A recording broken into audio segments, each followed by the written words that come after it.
Noticias del mundo, actualidad y tendencias, política y enfrentamiento, periodismo y controversia. Bienvenido a tu canal Mundo al Día.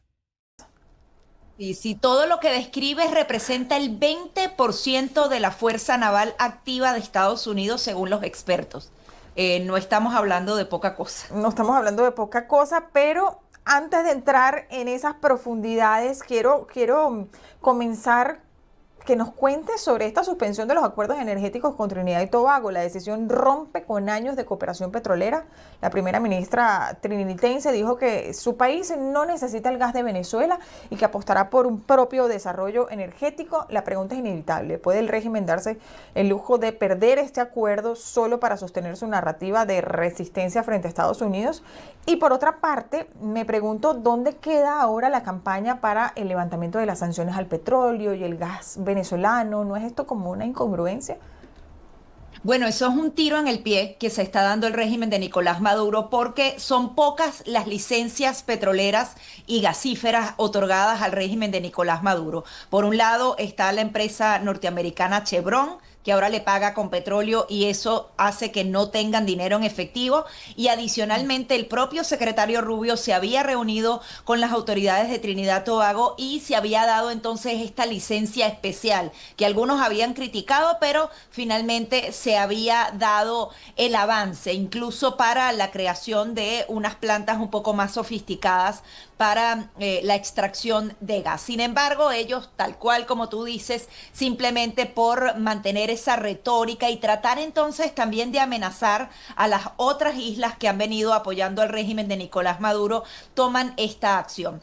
Ahí se estaban haciendo ejercicios militares como se han venido haciendo en los últimos 5 meses, Laura. Yo siempre insisto, ustedes métanse en la cuenta de X de El Comando Sur y prácticamente una vez a la semana en algún país relacionado al Caribe o en la zona de América Latina se están haciendo este tipo de ejercicios militares. Sin embargo, como Trinidad y Tobago ha adicionalmente permitido que se hagan algunos trabajos de inteligencia, que se coloquen algunos radares, Venezuela a través de ellos manda este mensaje y los amenaza de manera económica. Y como bien dice Trinidad y Tobago, ellos no lo necesitan. Venezuela sí estaría desesperada por tener este tipo de acuerdos porque el mercado negro cada vez se le complica más, Claro. tomando en cuenta las otras cosas que pasan en el mundo, no tienen el efectivo que normalmente tenían, el tema del contrabando ahora es mucho más difícil, tanto el contrabando de minerales como el de petróleo.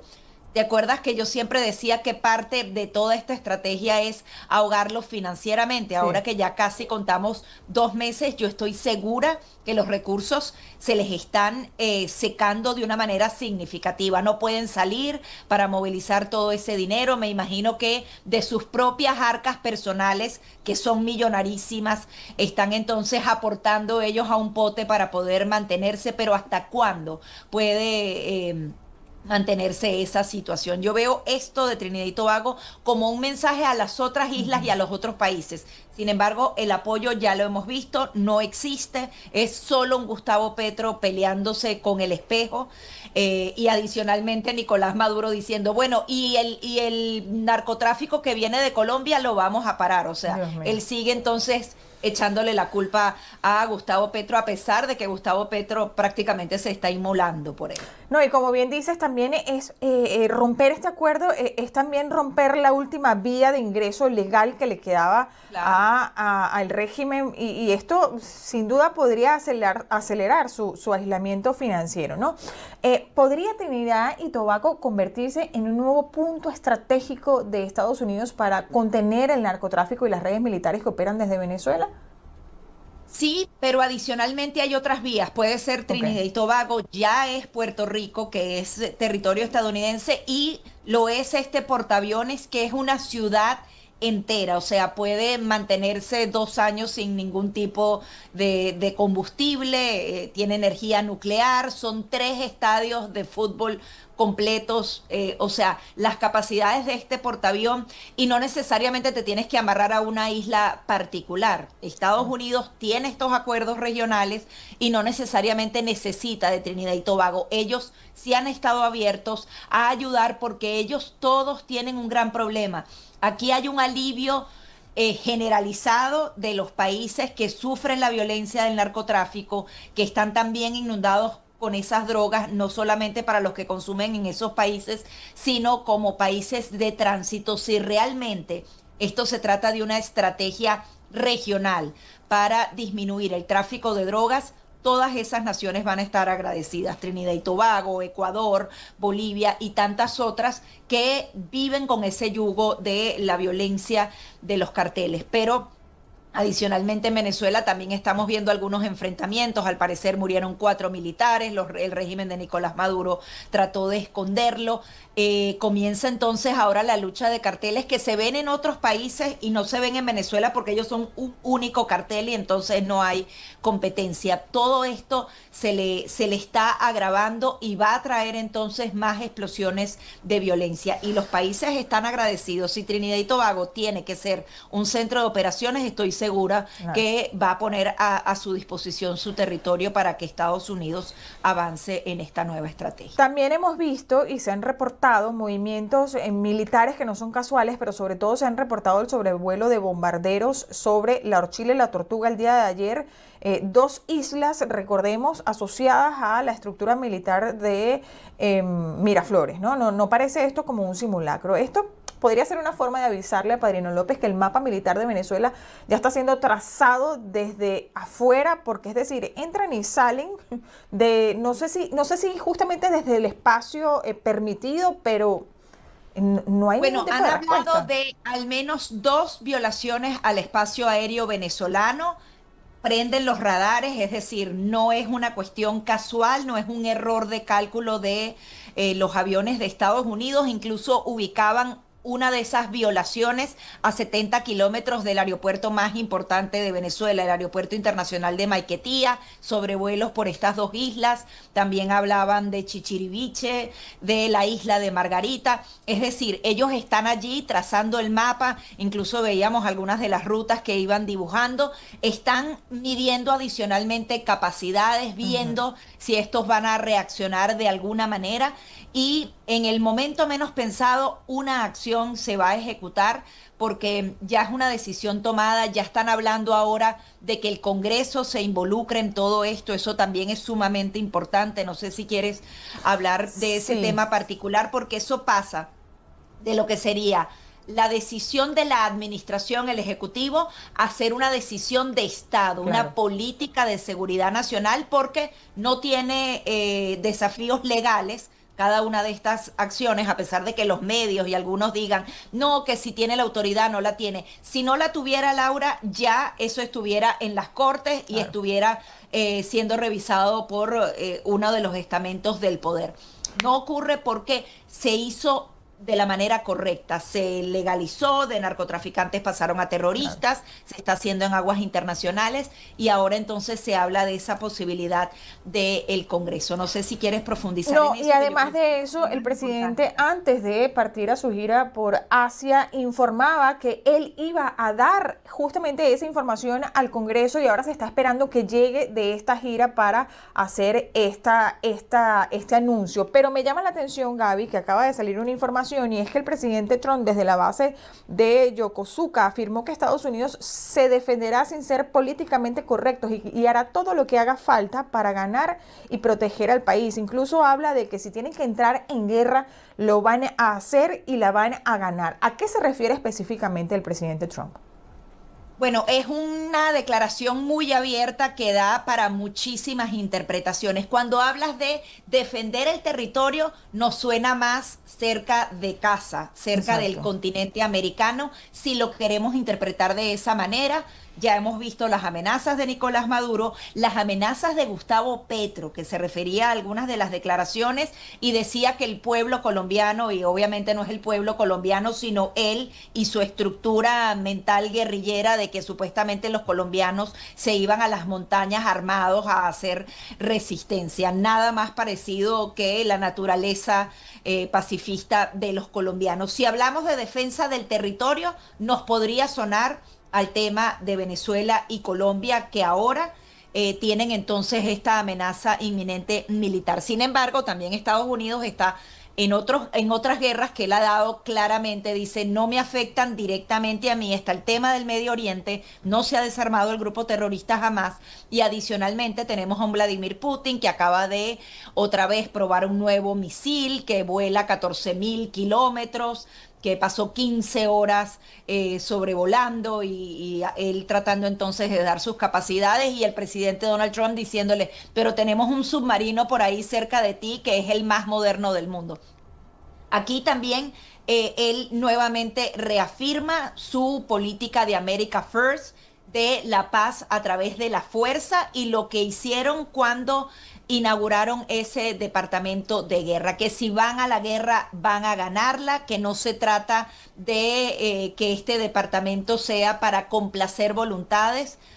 Como tú bien dices, dicen no vamos a ser políticamente correctos. Ellos dicen que si van a enfrentarse, si van a un conflicto, van con esa mentalidad militar de ganar y de ocupar el terreno o de hacer lo que sea necesario entonces, y el poderío militar está ahí. Pero todas estas declaraciones hay que tenerlas allí porque Lindsey Graham acaba de decir que habló con el presidente Donald Trump y a la vuelta va a ser informado el Congreso de estas operaciones.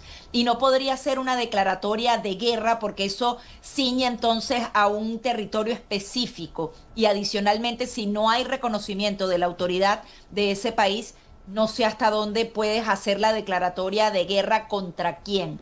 Claro. Esto lo siguen manejando como un tema de narcotráfico global, en donde pueden haber ataques en otros puntos de América Latina, pero sí informar de otro tipo de operaciones militares. Y cuando lo ves así, yo tengo midiendo, Lindsey Graham ya tiene una semana hablando del tema. Si hubiese resistencia en el legislativo, en el Partido Demócrata, lo dirían y estarían alardeando. Además, ellos siempre están buscando una oportunidad para enfrentarse al presidente Donald Trump. No lo están haciendo. Dicen que el lenguaje del silencio en Washington es el lenguaje del consenso. Yo creo que ellos tienen muy claro que sí se trata de una amenaza a la seguridad nacional y están a bordo con este tipo de operaciones. Y al verlo así, ya son los tres poderes de Estados Unidos. Ver esa mesa redonda en la Casa Blanca, con el secretario de Defensa, el fiscal general, la secretaria de Seguridad Nacional, dedicado, porque eso lo dedicaron a Venezuela y a Colombia, a pesar de que, bueno, que hablaron también de los carteles del narcotráfico, pero eso estaba dedicado a esta estrategia contra Nicolás Maduro. Gaby, rápidamente, veremos una actuación selectiva contra objetivos militares en territorio venezolano, una presión gradual para asfixiar al régimen sin levantar quizás una sola arma, y por otro lado, no quiero despedirte sin preguntarte esto que dijo el presidente Trump ayer de la fórmula Vance, Marco Rubio para unas presidenciales, rápidamente. Bueno, yo creo que esta segunda etapa en tierra, porque lo han dicho una y otra vez, va hacia los activos de narcotráfico. Yo creo que van hacia pistas clandestinas, laboratorios, cuestiones quirúrgicas. Sin embargo, han habido algunas declaraciones que nosotros no podemos confirmar que hablan incluso del cadáver de Nicolás Maduro. Eso pasa de plano y hasta ahora no ha sido oficial, pero podría estar planteado porque cada vez que declaran dicen que estamos ante ISIS y ante Al Qaeda. Y hay que tener el mensaje claro. ¿Cómo terminaron los líderes de esas dos organizaciones? No tenemos que agregar más. Con respecto a la fórmula, hay quienes dicen no, que el presidente Donald Trump se quiere relanzar. Yo más bien veo que le está dando un espaldarazo absoluto a su secretario de Estado, que bueno, nos convendría muchísimo a nosotros porque entiende y somos prioridad para él. Yo creo que gran parte de todo lo que está sucediendo se lo debemos al secretario de Estado y obviamente también J.D. Vance ha sido un vicepresidente súper activo que ha estado aquí internamente, tiene que viajar a algún punto del planeta y lo hace también como si fuera parte del cuerpo diplomático de Estados Unidos. Yo creo que es la mejor alianza y el presidente Donald Trump está trabajando a largo plazo. Eso es algo muy importante, Laura. Él no solamente está trabajando a 3 años que le quedan de su presidencia, él está trabajando a 12 o a más años para que quizás el vicepresidente pueda cumplir esos 8 años y luego quien sería su vicepresidente, Marco Rubio, pueda alcanzar 8 años más. Esto es muy importante porque le da otra vez un liderazgo absoluto a Estados Unidos y lo protege de pasar situaciones como las que está viviendo lamentablemente Europa. Hay un cambio de paradigma que era absolutamente necesario. Y le agrego el tema Milei. Apostaron Claro. por Milei, Milei ahora tiene una victoria y ahora tenemos un buen ejemplo a seguir en nuestra región de prosperidad y de una economía sin regalos, sin socialismo. Sí. Entonces, Un yo líder creo indiscutible, como ya lo están anunciando, y es la opinión pública, un líder indiscutible de América Latina.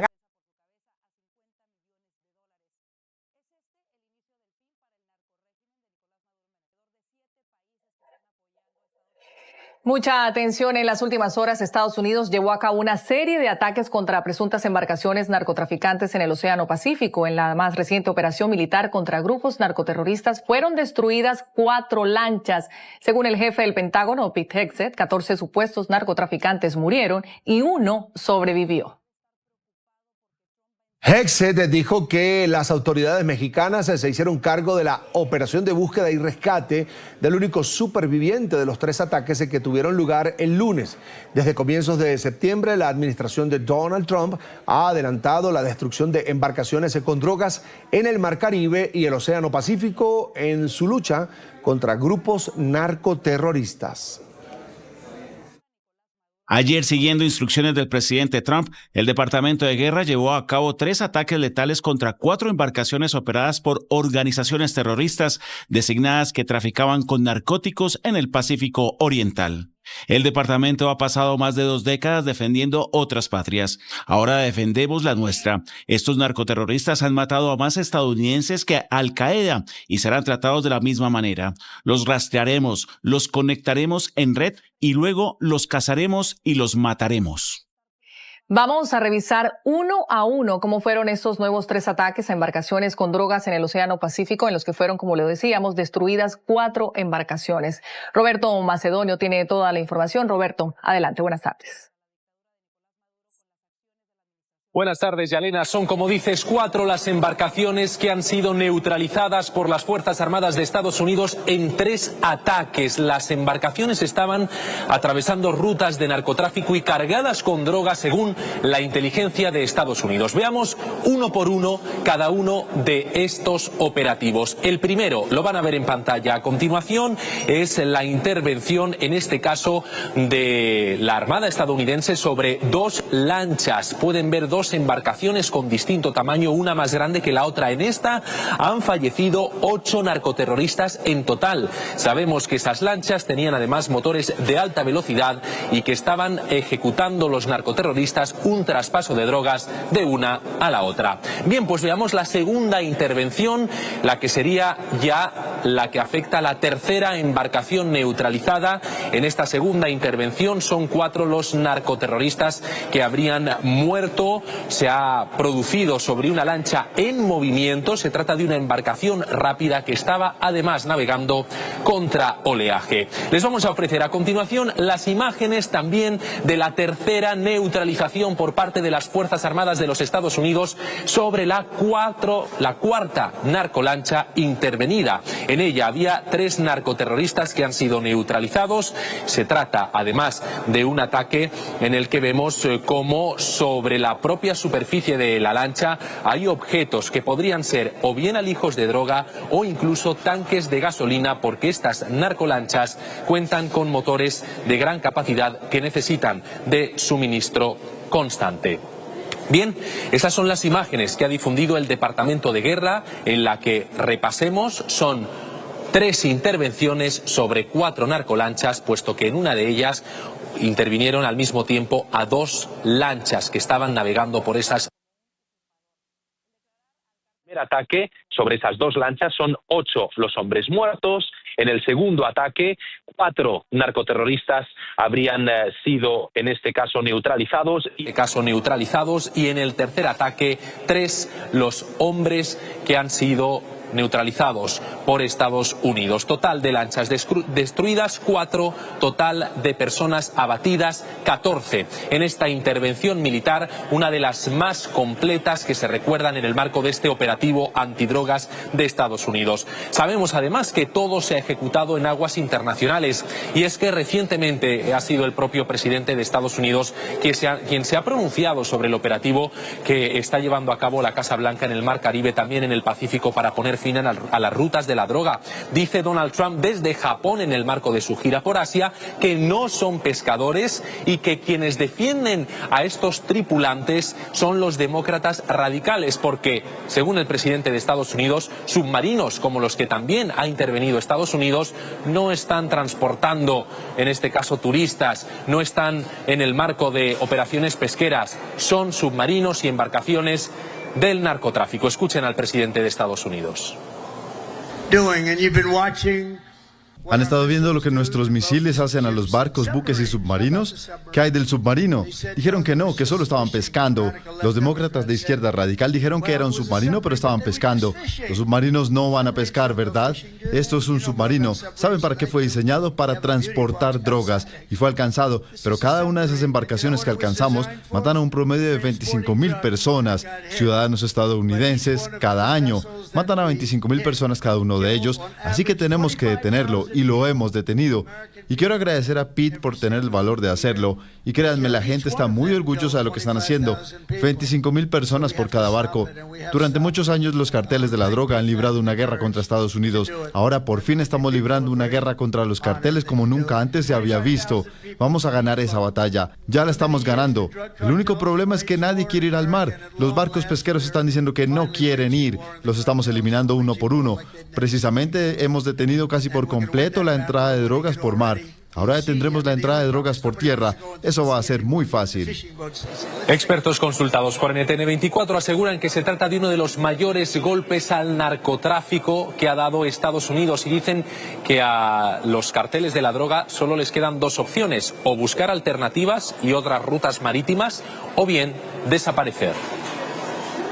Uno de los mayores golpes históricos en el Pacífico contra una lacra social que mundialmente mata a personas, como lo es el narcotráfico. Es de ensalzar, por tanto, esa labor que están haciendo los militares, el ejército de Estados Unidos en el Pacífico, para luchar contra un narcotráfico que le quedan dos salidas, dos soluciones: o actualizarse, buscar nuevas formas, nuevos métodos para seguir con ese tráfico de drogas, o esperemos desaparecer. Es lo que le queda al narcotráfico: o actualizarse o esperemos desaparecer en el Pacífico. Estados Unidos, tal parece, sigue perfeccionando sus maniobras contra los carteles de droga cerca de Venezuela. Miren ustedes estos registros: 2 poderosos bombarderos estratégicos B-1 Lancer de la Fuerza Aérea de los Estados Unidos han sobrevolado este lunes, partiendo de la base aérea de Grand Fort en Dakota del Sur, surcando el Caribe, llegando muy cerca del territorio venezolano. Según las bitácoras de este sitio especializado, el Flight Radar 24, las poderosas aeronaves han sido identificadas con los códigos 860129 y 850060. Y también recordemos que en las barbas de la línea de costa venezolana prosigue el ejercicio militar conjunto en el cual participa el buque de guerra estadounidense USS Gravely, que llegó el domingo a Trinidad y Tobago, a pocos kilómetros del territorio venezolano. El poderoso lanzamisiles está significando una enorme preocupación y molestia para el régimen venezolano, que ha declarado que se trata de una provocación y una amenaza a la soberanía. El USS Gravely es quizá la embarcación militar estadounidense que está más cerca de Venezuela dentro del despliegue antidrogas sobre el Caribe. Y aquí les presentamos el otro dolor de cabeza del régimen de Maduro: el portaaviones USS Gerald R. Ford, la máquina de guerra enviada por la administración de Donald Trump a la lucha antidrogas en el Caribe. Podría ser en cuestión de horas cuando este megabuque llegue a apostarse cerca de Venezuela con sus 80 aviones de combate a bordo. Hace un año, NTN24 conoció cómo funciona este portaaviones, quizás el más poderoso de la Marina estadounidense, y que recientemente ha participado en las misiones de disuasión de la OTAN a la amenaza nuclear de Rusia en Europa. Este es el USS Gerald R. Ford. el portaaviones más nuevo, grande y avanzado de la Marina de los Estados Unidos. El Gerald R. Ford es el mayor portaaviones de la Marina. Tiene capacidad para más de 4.000 marineros y es realmente impresionante. El 8 de octubre del 2023, un día después del ataque de Hamas a Israel, el secretario de Defensa de Estados Unidos, Lloyd Austin, ordenó al grupo de ataque del USS Gerald R. Ford dirigirse al Mediterráneo Oriental para disuadir una mayor escalada y apoyar a Israel en su derecho a la defensa. El Gerald Ford regresó a la estación naval de Norfolk el 17 de enero del 2024, tras un despliegue de 8 meses en el que participó en numerosos ejercicios multinacionales. Esta es una forma para que los estadounidenses podamos demostrar nuestra fuerza y para que podamos mantener los océanos abiertos para su libre navegación. Un sistema de lanzamiento de aeronaves electromagnético y la capacidad de lanzar 2 aviones y aterrizar uno cada 37 segundos son algunas de las características del portaaviones avanzado de propulsión nuclear. Este portaaviones cuenta con 19 pisos, una estación meteorológica, 5 gimnasios y 3 gigantescos ascensores para las aeronaves. Puede albergar hasta 4.500 tripulantes, así como 80 aeronaves entre cazas, helicópteros y drones. Muchas personas dicen que un transportador es como una pequeña ciudad porque está equipado con todo lo que podría tener una ciudad pequeña. Tiene una oficina postal, cuenta con una comunidad médica, contamos con funcionarios de comunicación, así que todo lo que podríamos encontrar en una pequeña ciudad está en este transportador. El portaaviones puede desplegarse en todo el mundo y cumplir con todo tipo de misiones alrededor del mundo. El USS Gerald R. Ford, la plataforma de combate más capaz, adaptable y letal del mundo, honra al presidente número 38 de los Estados Unidos y se convierte en un símbolo de la capacidad de la OTAN frente al enemigo. Y desde Japón, donde acompaña al presidente Donald Trump en su visita oficial a ese país, el secretario de Defensa Pete Hegseth se dirigió al personal militar en la base naval estadounidense de Yokosuka. Hegseth enfatizó en la importancia de proyectar fuerza en medio de las crecientes tensiones mundiales. It's about time we defend our own homeland. Ya es hora de que defendamos nuestra propia patria, y lo haremos. Así que primero Estados Unidos, es la paz a través de la fuerza, pero también es sentido común. Lo oyes y lo ves todo el tiempo. Tengo el gran placer de ver al presidente Trump a diario en reuniones privadas y en encuentros con líderes extranjeros mientras planificamos. Y la aplicación del sentido común, como sabes, no es tan común en Washington, D.C. Y en las barbas de la línea de costa venezolana prosigue el ejercicio militar conjunto en el cual participa el buque de guerra estadounidense USS Gravely, que llegó el domingo a Trinidad y Tobago, a pocos kilómetros del territorio venezolano. El poderoso lanzamisiles está significando una enorme preocupación y molestia para el régimen venezolano, que ha declarado que se trata de una provocación y una amenaza a la soberanía. El USS Gravely es quizá la embarcación militar estadounidense que se encuentra más cerca de Venezuela dentro del despliegue antidrogas sobre el Caribe.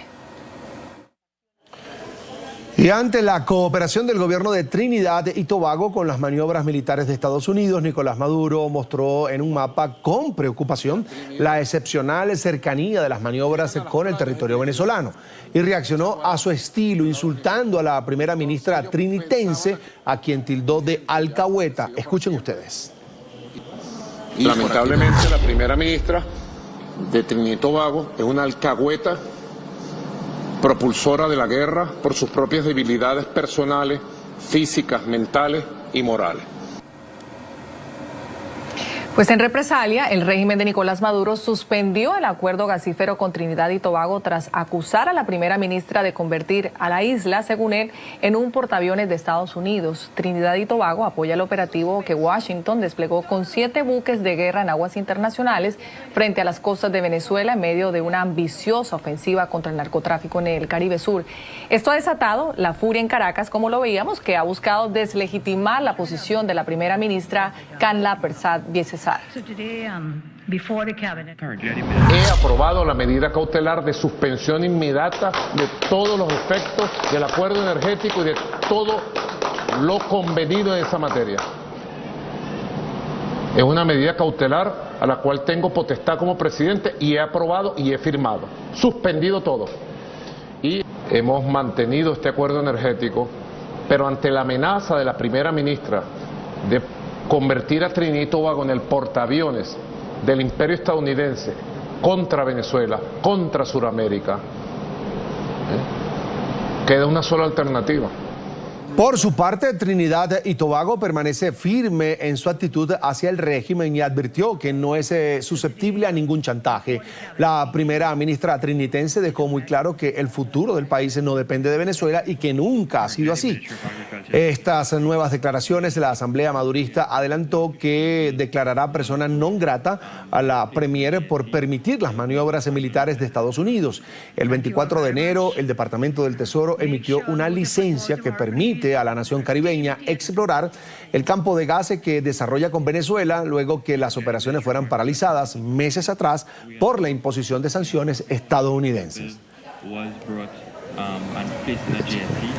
Caracas y Puerto España suscribieron en 2015 un amplio acuerdo de cooperación en materia de gas. El convenio de cooperación energética entre Venezuela y Trinidad y Tobago tenía una vigencia inicial de 10 años con renovación automática por 5 años más, la cual se concretó en febrero.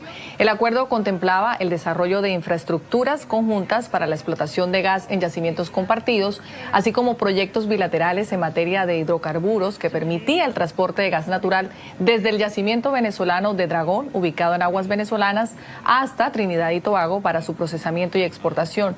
Repsol estima que el campo de gas cuenta con 17 billones de pies cúbicos del combustible en el lugar. El Campo Dragón es un yacimiento de gas natural ubicado en aguas venezolanas, en el Mar Caribe, al noroeste de la península de Paria, cerca de la frontera marítima con Trinidad y Tobago. Aquí lo vemos, forma parte del complejo Mariscal Sucre, junto con otros campos de gas como Patao, Mejillones y Río Caribe. En este campo se prevé exportación de gas a través de Trinidad y Tobago, y en donde también participa la compañía neerlandesa Shell. Y el número 2 del régimen, Diosdado Cabello, insiste en calificar de supuesta provocación los ejercicios conjuntos entre los ejércitos de Estados Unidos y Trinidad y Tobago para, según él, generar una guerra. Han decidido hacer unos ejercicios, supuestamente unos ejercicios militares, muy cerca del territorio venezolano. Es más, están así frente con frente, ya por Macuro, decidieron hacerlo ahí, teniendo tanto terreno, teniendo tanto terreno alrededor de Trinidad. ¿Por qué lo hacen ahí al frente? Porque es una provocación. Porque es una provocación. Porque quieren provocar a nuestro país. Y ayer salió un comunicado, ¿verdad? Entre tanto, el fiscal del régimen de Venezuela, Tarek William Saab, habló de una supuesta disposición para reanudar el diálogo con Estados Unidos en medio del aumento de la presión por sus vínculos con el narcotráfico en la región. Sin embargo, la supuesta disposición de la que habló Saab se vio empañada por los ya recurrentes señalamientos de Washington, que para ello se quiere un cambio de régimen en Venezuela, algo que ya ha sido rechazado por el propio presidente Donald Trump.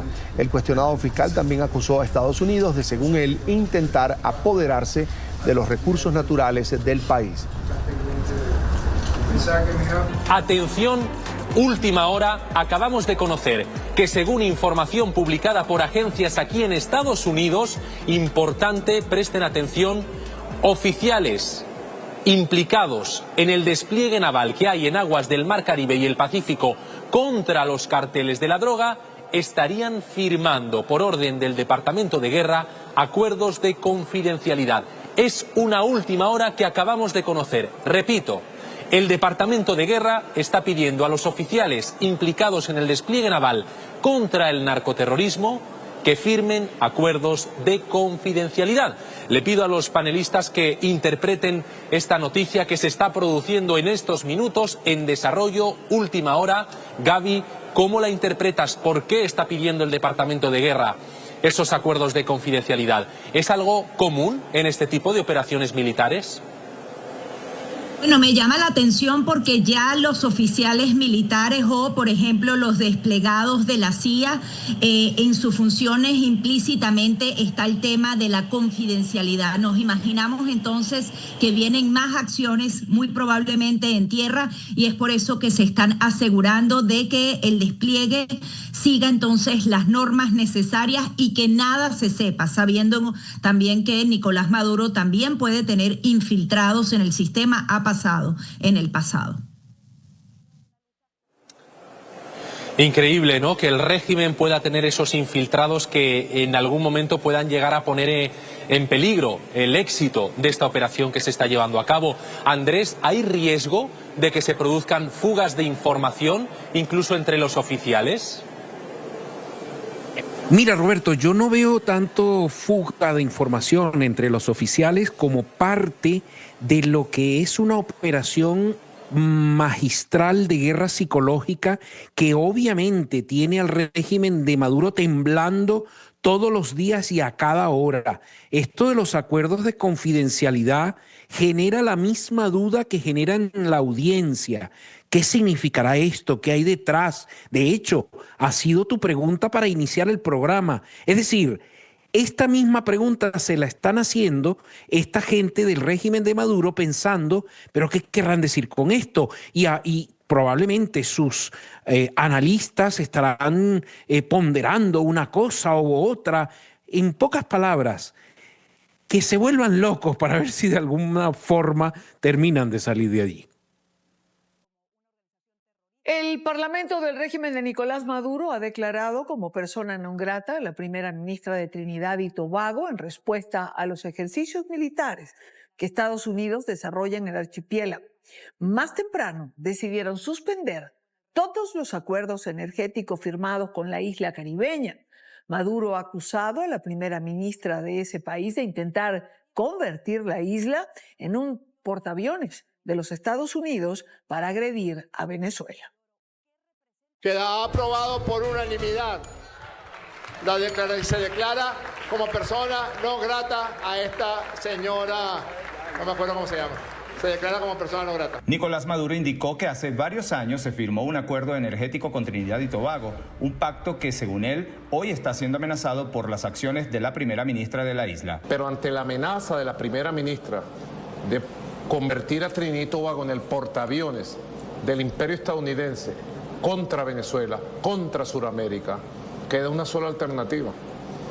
Yo he leído este informe, he aprobado la medida cautelar de suspensión inmediata de todos los efectos del acuerdo energético y de todo lo convenido en esa materia. Delcy Rodríguez, por su parte, acusó a la primera ministra de Trinidad y Tobago de creer que Estados Unidos podría invadir a Venezuela. Que ha decidido creerse los pajaritos preñados que le vendieron desde Estados Unidos, de que pueden invadir a Venezuela, tomar el gas, entregarlo. No.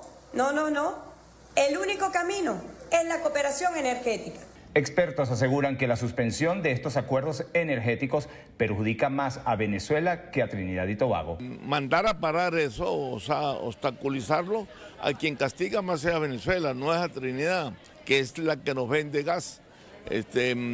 Nosotros seguimos consumiendo sobre los 2.000 millones de toneladas métricas de gas, de las cuales producimos escasamente algo cercano a la mitad. El profesor Rafael Quiroz señala que esta suspensión de acuerdos energéticos podría tener consecuencias directas sobre la población venezolana, especialmente porque el país aún no es autosuficiente para abastecer su mercado interno. Sí, no hay quien pueda reemplazar a Trinidad y Tobago, por supuesto a traer consecuencias en lo que es el mercado doméstico. Mientras tanto, en medio de estas tensiones, el gobierno de Trinidad y Tobago ha decidido enviar a 200 venezolanos a un centro de detención de inmigración para ser deportados.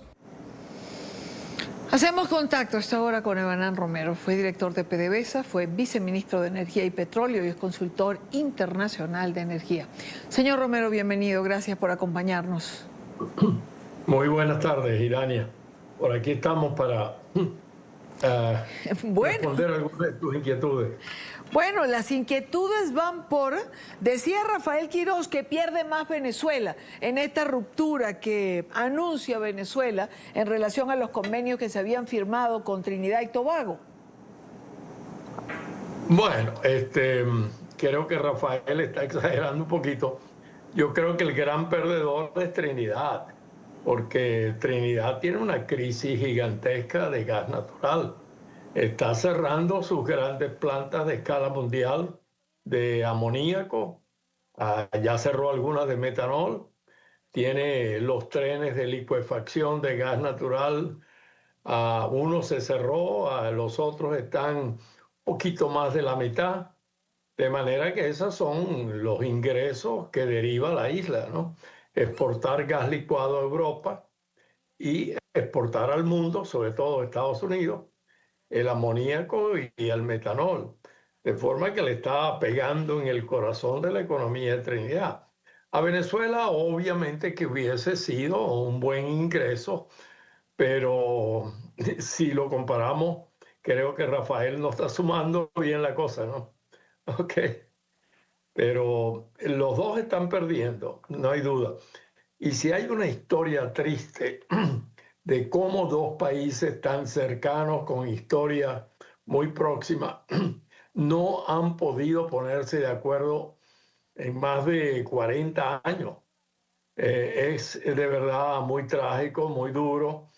A mí me tocó iniciar un acercamiento cuando fui ministro encargado en Venezuela, en los 90, energía y minas, y me hice muy próximo a las autoridades del momento. Y también nos toca un poquito de culpa, ¿no? De restricciones del petroestado para moverse con flexibilidad y comenzar esa relación, pero no nos dio tiempo para culminar los proyectos que hoy día, por 26 años han estado ahí, y un cúmulo de errores, de faltas de visión que no han podido materializarse. Por ejemplo, tenemos otros campos comunes en la plataforma del Tana, lo que ellos llaman el Columbus Basin, la cuenca de Colón, donde tenemos 3 campos gigantescos. Hay uno, por ejemplo, Idania, que tiene el equivalente como de 7 trillones de pies cúbicos, solamente la participación venezolana, y ellos tienen los otros 3, y tiene 10, lo que en la jerga llamamos TCF, o trillones de pies cúbicos. Eso es una fortuna, y no hemos podido. Desde el año 2010 se hizo un acuerdo de operación conjunta, se rompió por parte de Venezuela en el 19, y aún está ahí dando saltos y brincos y no se ha podido hacer, para no hablar de Dragón, que es la historia más conocida, pero en ese, por ejemplo, que está allí en la plataforma del Tana, ese es algo como para sentarse a llorar. El chavismo comenzó por decir que eso lo tenían que operar ellos, que no podían meterse en el mismo campo con los extranjeros, que tenían que tirar una tubería desde allí hasta Venezuela de 400 kilómetros, que obviamente nunca se iba a hacer. Bueno, es como para sentarse a llorar de todos los errores. Y bueno, el Dragón empezó con estas conversaciones y ha sido pues un tema de nunca acabar, y ahora nos agarra pues esta crisis política, militar, y el Dragón pues también va a sufrir las consecuencias. Trinidad está en plena decadencia del gas, está afectando su economía. Bueno, creo que pero nosotros, yo me imagino, señor Romero, que estando, como usted lo ha dicho, digamos en esta circunstancia político-militar, Trinidad tenía que ser un riesgo calculado para Trinidad. Ahora, por otro lado, ¿Venezuela produce suficiente gas para abastecerse? Bueno, Venezuela tiene una crisis muy grande en materia de suministro de gas, pero no es del tamaño de la que tiene Trinidad. La de Trinidad es por escasez y aumento del costo porque el gas que han venido consiguiendo está muy profundo en el océano, muy costoso, no les permite realmente tener un negocio basado en el gas natural como el que tenía. El de Venezuela es solucionable. Son fugas de gas por todos los errores de estatizaciones y expropiaciones de Chávez en el 2011 en el norte de Monagas, pero que nosotros, cuando hablo de nosotros, el nuevo gobierno con María Corina, ya tenemos planes firmes para remediar esa fuga, buscando financiamiento que existe en el Banco Mundial, en la Unión Europea, porque no tenemos el dinero, pero lo existe. El chavismo sabe que existe, pero nunca se atrevían porque ellos siempre iban acompañados con sus bolichicos, con sus enchufados, y esas son palabras que no son aceptadas en la comunidad internacional. Ahora, nosotros vamos, como hemos ido siempre, de manera empresarial, y tenemos un plan para remediar eso. Y obviamente en paralelo vamos a empezar a exportar el gas. Esas fugas no afectan a Dragón. Al Dragón lo vamos a iniciar primero que nada. Y al mismo tiempo vamos a iniciar la operación conjunta en el Loran, que era el que yo decía, donde está Shell, y que eso comienza de una forma, pero sin costura, muy rápido. El otro yo me refería a cubrir las necesidades nacionales, que es la prioridad para la luz y las hornillas de los venezolanos, la electricidad en el occidente, y empezar a reparar el gasoducto binacional de Ricaute y llevarlo a La Guajira, a la zona de Colombiana, y ayudar a generar ingresos y resolver el problema gigantesco que tiene Colombia también. Mire, me quedan 2 minutos, pero usted ha dicho algo sobre lo que quiero regresar. Usted habla de un plan que ya está establecido para un nuevo gobierno en democracia. Es decir, es un plan sobre el cual se ha trabajado, llegado el momento, se implementa para lo que usted acaba de decir: llevar gas a los venezolanos, a las hornillas de los venezolanos, electricidad donde se necesite, etcétera, etcétera. Ese plan está allí, y se lo pregunto porque es bueno recordar esto, dado el interés del régimen de irse o imponer la narrativa de que si ellos se van hay un caos en Venezuela. Absolutamente, Idania. Nosotros somos empresarios que estamos prestados al programa político porque es una necesidad nacional, pero nosotros sabemos cómo poner todo ese elemento de ese conjunto a funcionar de una manera rápida. No nos mueven ideologías, no nos mueven bolichicos, no nos mueven en ningún otro interés que no sea el interés nacional. Y estos problemas son absolutamente solucionables, a pesar de que tenemos una tarea gigantesca.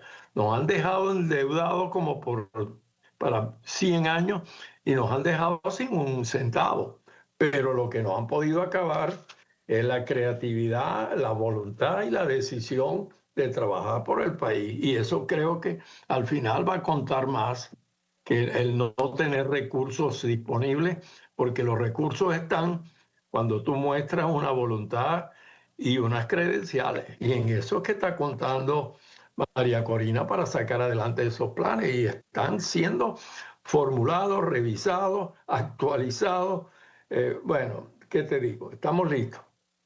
Pues le agradezco mucho, señor Romero. Gracias por compartir con nosotros la tarde de hoy en NTN 24.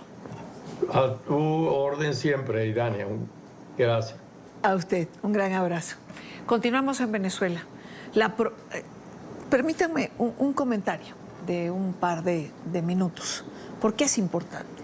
El régimen en Venezuela ha intentado, desde hace ya semanas atrás, de imponer la narrativa, cosa que no ha logrado, de que si el régimen se va, habrá un caos en Venezuela. El único caos que hay en Venezuela es el que produce el régimen de Maduro.